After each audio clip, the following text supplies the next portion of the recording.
아침 뉴스의 맥을 짚어드리는 시간 뉴스연구소. 오늘도 CBS 김광일 기자, 김준일 시사평론가와 함께합니다. 어서 오십시오. 안녕하세요. 제가 오프닝 읽으면서 국민연금 적자가 하루에 185억 원이라 그랬어요. 발음을? 네, 아니고 885억 원. 네. 들으시는 분들 아무도 문제 제기를 안 하세요. 왜냐하면 185억 원도 크니까.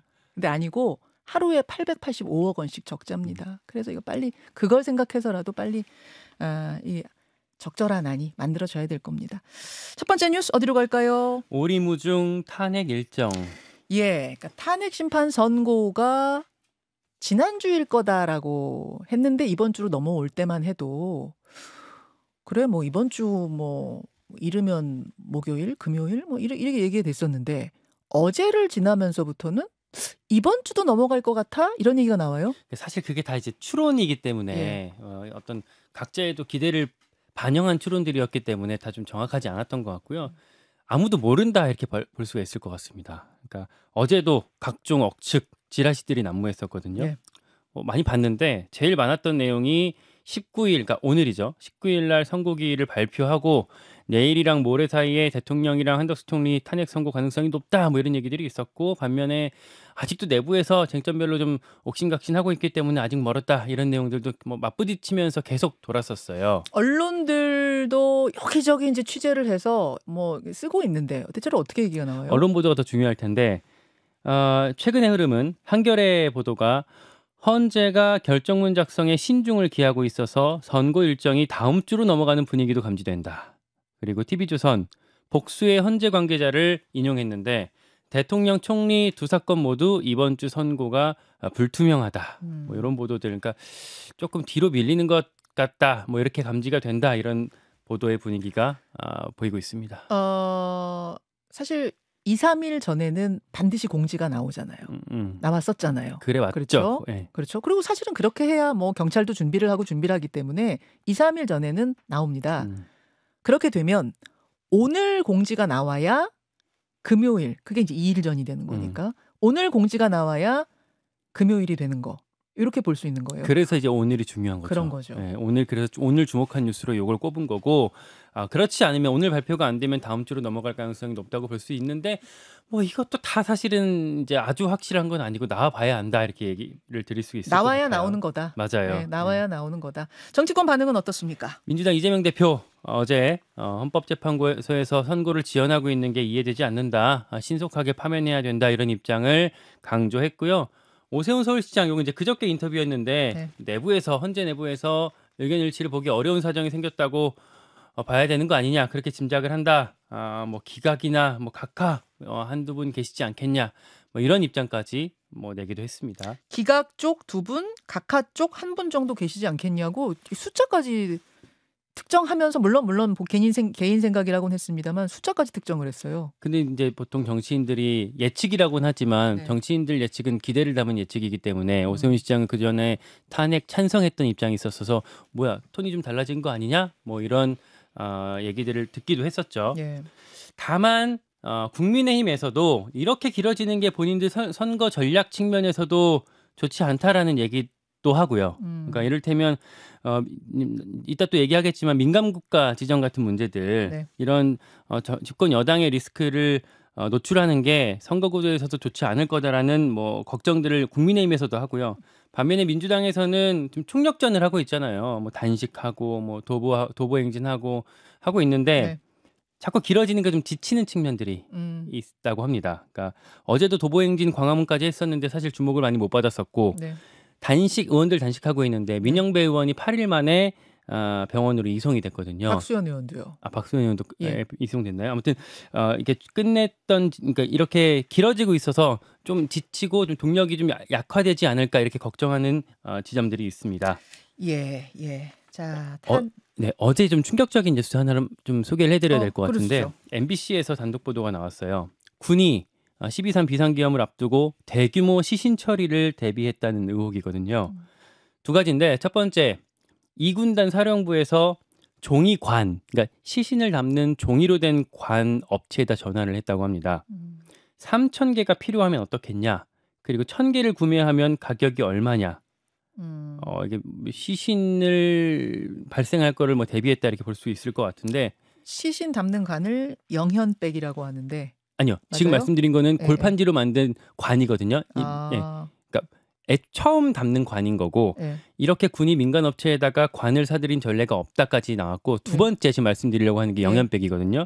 전 처음 들어봤는데 이 시신을 임시 보관하는 가방이에요. 이거는 이 가방을 보통 육군에서 그 한 월당 이를테면 작년 1월에 한 1,800개 정도를 사들였었는데 네. 늘 해왔던 거거든요. 그거는. 네, 네. 근데 작년 12월에는 5,000개 가까이 샀다. 왜 이렇게 폭증했냐? 2021년 이후에 이렇게 많이 보유한 적이 없었다. 이렇게까지 나와 있습니다. 알겠습니다. 자, 김준일 평론가. 뭐 예. 지금 어디 가나 가장 많이 하는 얘기가 그래서 선거가 언제 나오는 거야? 이 질문을 할 수밖에 없는 상황. 어떻게 보세요? 일단 이제 시중에서 나오는 게 조금 뭐 뇌피셜들이 상당히 많은 거는 맞는데 그런데 이제 언론사들이 좀 취재한 거가 그러니까 정확하지는 않더라도 관계자의 관계자 아니면은 뭐 이제 뭐 관련된 사람들로부터 이렇게 대략적인 분위기까지는 뭐 취재하는 곳이 좀 있는 것 같아요. 예를 들면 아까 얘기했지만은 TV조선 같은 경우에는 이번 주에는 좀 힘들 것 같다라는 게 어제 단독 보도로 나왔거든요. 예. 그러니까 이게 그러니까 쟁점 정리도 아직 안 된 상황이다. 그래서 지금 평결까지 갈 수 있는 상황이 아니다라는 뭐 그거를 이제 복수의 관계자로부터 확인을 했다라는 거예요. 그러니까 전체적으로 보면 일단은 지금 하도 썰들이 많은데 제가 좀 가닥을 좀 정리를 하게 예. 썰을 정리를 해드릴게요. 썰을. 예. 시나리오라고 해주시죠. 예, 시나리오 그러니까 정리. 첫 번째는 네. 인용 기각 경론설이 있어요. 그러니까 이게 이제 특히 보수 진영, 그러니까 친윤 진영에서 나오는 건데 쉽게 얘기를 하면은 네. 헌법 재판관들끼리 야, 인용이다, 기각이다라고 하면서 경론해 버려서 이게 지연되고 있다라는 건데. 즉 평의에서 평결로 넘어가질 못했다라는 거죠. 네. 경론이 있다는 거는. 아니, 근데 이제 이거 자체가 조금 신빙성이 떨어진 게 왜냐하면은 일반적으로 과거에 이제 평의 과정을 보면은 네. 이렇게 내가 인용이다라고 본인 주장을 재판관들이 하질 않는다라는 거예요. 그러니까 이거는 마지막에 예전에 박근혜 대통령 탄핵 때도 그랬듯이 평론, 그러니까 평결 마지막에 이제 본인의 의사를 밝히면서 물론 암묵적으로 합의 과정이 있지만 이렇게 드러내놓고 하는 과정이 아니니까 이게 너무 희망 섞인 거 아니냐는데 어쨌든 그런 주장들이 있어서 아니 근데 6대3, 6대2, 5대3 뭐 이런 얘기가 나오는 거고요. 지금 말씀하신 예. 것들처럼 나는 기각이요, 뭐 나는 인용이요 이렇게 막 대놓고 평의를 하진 않지만 그런 것들의 사이에서 평결로 이를 만큼 지금 조율이 안 되고 경론이 계속 벌어지고 있어서 평론을 못 갔다라는 게 첫째 썰이란 얘기죠. 그렇죠. 예. 그러니까 두 번째가 증거 채택 이견설 이거예요. 그러니까 지금 절차상의 문제를 윤석열 대통령 변호인단 측이 얘기를 하고 또 하나는 이제 뭐 특정 증거에 대해서는 채택하면 안 된다 계속 주장을 하고 있잖아요. 예. 그러니까 그거를 굉장히 꼼꼼히 깐깐히 이제 보고 특정 이제 뭐 이제 찌라시도 막 돌고 그러는데 보수 헌법재판관이 이 문제 제기를 하고 그러다 보니까 다 이제 확인을 하고 뭐 이런 과정이 있어서 지연된다라는 게 하나가 있고 예. 하나는 이제 탄핵 순서 정리설이 있습니다. 그러니까 이거는 뭐냐면은 탄핵이 여러 개가 있잖아요. 어쨌든 예. 그러니까 민주당이 해놓은 게 아직 남은 것도 일단 조지호 경찰청장, 박성재 법무부 장관, 한덕수 총리 그리고 윤석열 대통령이 있거든요. 네. 그러니까 특히 이제 한덕수 총리는 언제 할 것이냐, 같이 할 것이냐, 뭐 앞에 할 것, 뒤에 할 것이냐, 뭐 온갖 썰이 있는데 이거를 어떻게 할지에 대해서 아직 정리가 안 됐다. 이 얘기가 지금 길어지고 있다라는 거고 마지막이 이제 이재명 2심 이유설이에요. 이거는 그러니까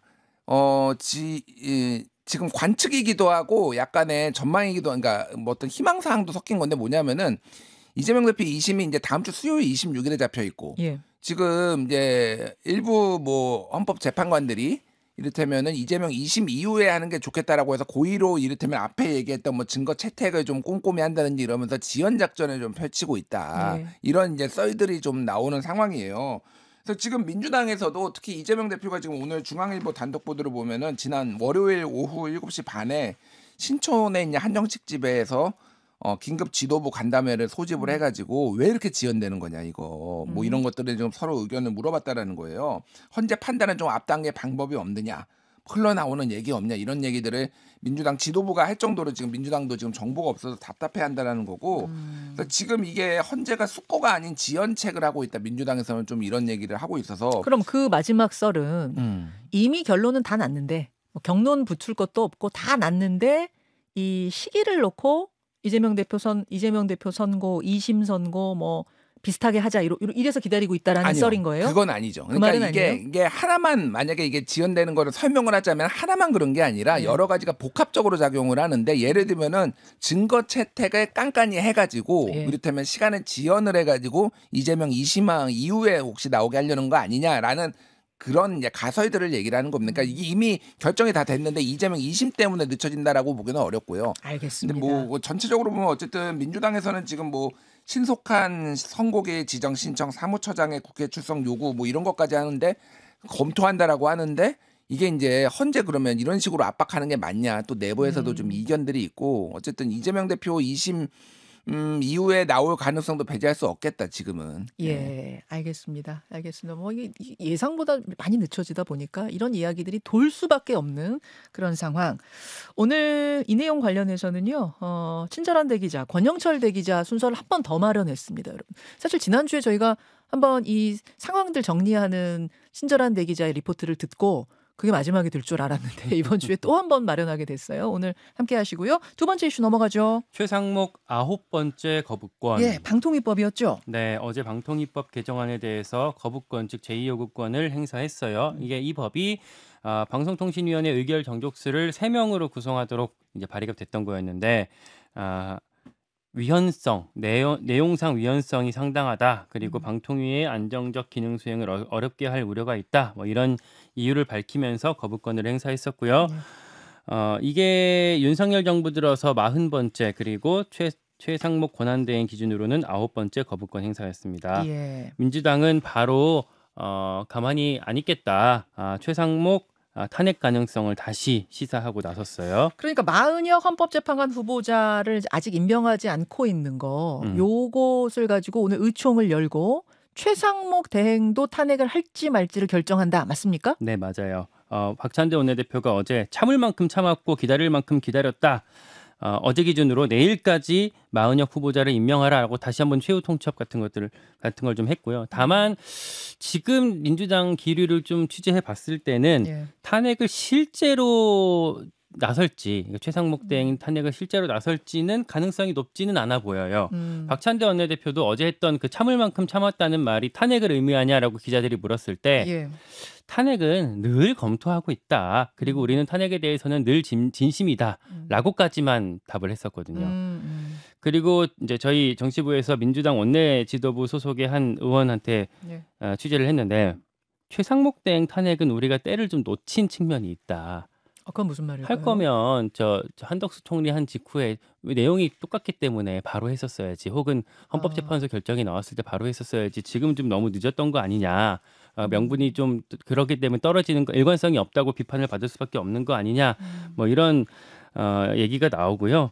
그리고 실효성에 대한 부분들. 예. 어쨌든 최상목 탄핵했을 때 바로 이주호 장관으로 넘어가게 될 텐데. 그렇죠. 교육부총리. 이주호라고는 다를 뭐 지점이 있겠냐라는 실효성에 대한 의문들 그리고 또한 한덕수 총리에 대한 탄핵 심판 선고가 얼마 안 남았다 이렇게 예측이 되기 때문에 네. 만약에 한덕수 총리가 기각돼서 돌아오게 되면 결국엔 이게 의미가 없어지는 거 아니냐 뭐 이런 얘기들도 같이 민주당에서 하고 있습니다. 그런 이야기들을 갖고 오늘 심야 의총이 열린다 그런 거예요. 그렇습니다. 예, 예. 자, 김준일 평론가 예. 어떻게 할까요, 민주당은? 좀 기류가 심상치 않은 것 같아요. 그러니까 이게 복합적인데 하나는 어쨌든 지금 위원 임명을 마은혁 재판관을 임명 안 하는 것이 위원인데 위원이라고 헌재의 결정이 났는데 그거를 따르지 않는 거를 그러면은 민주당이 지켜보는 것이 맞는가? 그리고 지금 탄핵을 하면은 가능성이 높다라고 보는 것도 있는 것 같아요. 이 정도면 헌재도 이제 실제 파면을 할 수도 있겠다. 그동안 무리하게 이제 했다는 이유 중에 하나가 대부분 다 그러니까 기각돼서 살아 돌아왔잖아요. 그러니까 파면에 이를 정도는 아니다 해서 이제 다 기각이 됐던 거잖아요. 근데 이제 이게 보기에는 네. 최상목 대행은 이 정도면은 이거 인용될 수도 있겠다. 이런 기류가 좀 있어요. 그러니까 그런 것도 있고 이게 지금 너무 이제 막무가내 사실은 저도 최상목 대행은 비판 안 할 수가 없는 게 며칠 전에 헌재 결정에 대해서 탄핵 심판 윤석열 대통령 탄핵 심판 선고 결정에 대해서 승복해야 된다 이런 얘기를 했거든요. 본인도 지금 헌재 지금 마은혁이 재판관 임명하는 거 본인도 승복 안 하면서 뭐 권성동 원내대표도 승복 얘기하면서 마은혁은 임명하면 안 된다 이런 얘기를 하니까 이게 다 모순이거든요. 그러니까 사실 뭐 정파를 떠나서 이거는 비판을 안 할 수가 없는 거고 그러니까 이게 이제 기류가 지금 강공으로 다시 돌아설지에 기로에 섰다. 지금 마은혁을 어떻게 할 것이냐가 뭐 지금 심우정 검찰총장은 여전히 조금 이제 탄핵은 안 하는 쪽으로 현재까지는 그쪽인데 여기는 최상목은 좀 갈 수도 있겠다 지금 분위기가 보니까. 그러면 이 고민이 되는 지점은 아까 김건일 기자 설명해 준 것처럼 그러면 이제 계속 탄핵하고 있다라는 것에 대한 어떤 역풍 이런 거에 대한 좀 부담감이 있는 거고 마은혁 재판관이 헌재에 지금 들어가게 되면은 재판이 혹시 그러니까 선고가 지연이 될 수도 있는 거, 더 늘어질 수도 있는 거예요? 네, 현실적으로 들어가기는 매우 어렵고요. 그러니까 만약에 선고일이 딱 지정까지 되면은요, 아예 들어갈 수가 없고요. 선고일이 지정이 안 되면은 변론 재개 과정을 통해 가지고 지금 이를테면 그동안 있었던 변론을 다 들어봐야 되는 거 아니에요? 이거를 물론 이제 헌재에서는 약식으로 할 수 있다라고 하니까, 근데 어쨌든 그 기간이 더 지연되는 거죠. 그런 것도 고민의 지점이겠네요. 근데 대체적으로 보면 지금은 마은혁 재판관이 들어와도 본인 스스로 회피를 해가지고 8인 체제로 나의 결론이 날 가능성이 높다. 지금 거의 선고 막바지인데 들어와서 정말로 들어가겠느냐. 근데 이제 어쨌든 마은혁이 들어가면은 윤석열 대통령 파면 가능성이 높아진다라고 보니까 또 이렇게 좀 하는 여당에서 반대하는 뭐 이런 것도 있고. 뭐 지금 어제 오프닝에서도 얘기했지만은 저는 진짜 연금개혁 이게 합의가 안 되는 거 보고 진짜 화가 많이 났습니다. 아 진짜 정치가 좀비 같구나. 끝난 줄 알았으면 또 하나 걸어가지고 또 뭐 망가뜨리고 겨우 됐구나 싶으면 또 마지막에 걸리고. 아니 이게 그러니까 지금 합의 처리한다 안 한다 이것도 국민의힘에서 합의 처리해야 된다라고 문구는 짜고 하니까 또 이거 서로 못 믿는 거거든요. 이쪽은 합의 처리 안 할 거야. 이쪽은 또 이거 합의 처리 요 문구 가지고 지금 무한 지연할 거야. 그러면서 이렇게 하는 건데 좀 뭐라도 하나 좀 하자. 진짜 지긋지긋하다 이 생각이 듭니다. 예, 민주당 의총 얘기는요. 잠시 후에 한병도 의원 출연하니까 제가 거기서 질문을 해보도록 하고 그 다음으로 가죠. 민감국가 미스터리. 미국이 이제 우리를 민감국가 목록에 넣었다. 왜 그랬느냐? 요거였잖아요. 일단 미국에서 발표한 거는 뭐 핵무장론 얘기해서 그런 건 아니고 어떤 원자력 연구소에서 중요한 자료를 가지고 한 직원이 한국행 비행기를 탔더라. 이것 때문이라고 그런다. 이게 이제 외교부 발표였단 말이에요. 외교부 발표는 정확히는 그 부분 이제 해석에 대한 지점이었고요. 외교부 발표는 우리가 어제 한번 전해드렸지만 그저께 피지 냈던 게 외교정책상 문제가 아니다. 에너지부 산하연구소에 대한 보안 관련 문제가 이유다까지만 우리 외교부가 발표를 한 거였거든요. 근데 이제 그게 무슨 보안 문제냐에 대한 지점이 이제 해석. 그리고 이제 각각 지금 이제 꼽히는 부분들이 다른 건데 어제 한번 전해드렸던 걸 다시 한번 말씀드리자면 아이다호 국립연구소 사건, 그러니까 에너지부 산하의 아이다호 국립연구소 여기가 지금 원전 연구의 어떤 성지 같은 곳이거든요. 그렇죠. 거기에서 근무하던 도급업체 직원이 원자로 설계 소프트웨어를 갖고 한국행 비행기를 타려다가 적발돼서 해고된 사건이에요. 이제 감사 보고서로 나왔는데 그 감사 보고서 보면은 뭐 Board of Flight to South Korea, 그러니까 한국이라는 게 명시가 되어 있고, 그리고 Foreign Government, 그러니까 미국 기준으로 했을 때는 외국 정부랑 이 사람이 연락을 취했던 게 이제 드러났다라는 게 그 내용에 들어 있거든요. 그 외국 정부가 그러니까 우리라는 거예요? 우리로 이제 유추해 볼 수 있죠. 그러면 그 직원은 한국행 비행기 탔다라고 하는 그 직원은 한국 사람인 거예요? 미국 사람인 거예요? 한국 사람. 한국 사람? 나와 있는 거죠. 이게 정말 그 민감 국가로 지정했던 계기냐? 어제 이제 그 얘기가 막 돌았는데 외교부에서는 확인해 드릴 수 없다까지 어제 공식적으로 답을 했습니다. 이게 약간 NCND죠. 그러니까 그러다 보니까 실제 가능성이 있다라고 지금 읽혀지고 있는 거고, 다만 남은 의문은 개인 일탈이라고 하면 해당 개인이나 기관에 대해서만 제재하면 될 일인데 이걸로 국가적인 대응을 하냐. 그러다 보니까 여러 시나리오들이 좀 거론되고 있는 건데. 그러니까 민감 국가 미스터리 아예 이렇게 제목을 다른 곳도 있더라고요. 어떤 미스터리들이 남은 거예요? 그러니까 이를테면 첫째로는 이게 아이다호 사건의 단순 개인이 아니라 우리 정부, 이를테면 국정원이 개입했다면, 그리고 그거를 미국이 파악했다면 이런 정도 대응할 수 있는 거 아니냐, 일종의 추측이 나오고 있는 거고요. 정부 기관까지 개입한 거 아니냐, 이제 이런 추정이 하나 나오고. 그건 아직 뭐 어떤 팩트로 드러난 건 아니고요. 둘째, 아이다호 사건은 케이스 중 하나고 이런 사건이 더 있던 거 아니냐. 이건 사실 좀 가능성이 높아 보여요. 왜냐하면 어제 주한미국 대사대리가 이 메시지를 냈는데 네. 로스앨러무스, 아르곤 같은 에너지부 산하 다른 연구소를 콕 집어서 언급하면서 여기 한국인들이 많이 오는데 민감한 정보를 취급하는 과정에서 몇몇 사건이 있었다. 그러면서 민감 국가 명단이 생성됐다라고 얘기를 했거든요. 그러니까 이 아이다호뿐만 아니라 로스앨러무스, 아르곤 이렇게 구체적으로 지명을 했어요. 네. 다른 데서도 사건이 있었을 가능성이 지금으로서 충분히 있어 보입니다. 또 하나는 괭심죄 같은 건데 이런 사건들은 어떤 빌미를 제공한 거고 애초부터 한국의 자체 핵무장론에 대해서 미국이 벼르고 있었던 거 아니냐. 그러니까 우리 정치권 여권 인사들이 핵무장론 주장한 거를 미국이 2년 전부터 취합해 왔다라는 얘기도 민주당에서 어제 나왔거든요. 그리고 또 하나 이거는 이제 공개 안 된 얘기인데 대한민국의 정치권뿐만 아니라 윤석열 정부에서 네. 좀 더 구체적인 논의를 했다는 거를 미국 정부가 감지했었다는 얘기도 있어요. 이거 좀 더 확인해 봐야 되겠지만 이런 부분들이 있기 때문에 미국이 좀 애초에 좀 작정하고 봐왔던 거 아니냐. 물론 어제 아까 말씀드렸던 주한미국 대사대리가 It's not a big deal. 그러니까 별일 아니다라고 얘기했거든요. 네. 그럴 가능성도 완전히 배제할 수는 없는데 지금 우리 외교 당국이나 이런 대응하는 것들 보면은 네. 되게 이상한 지점들이 많다.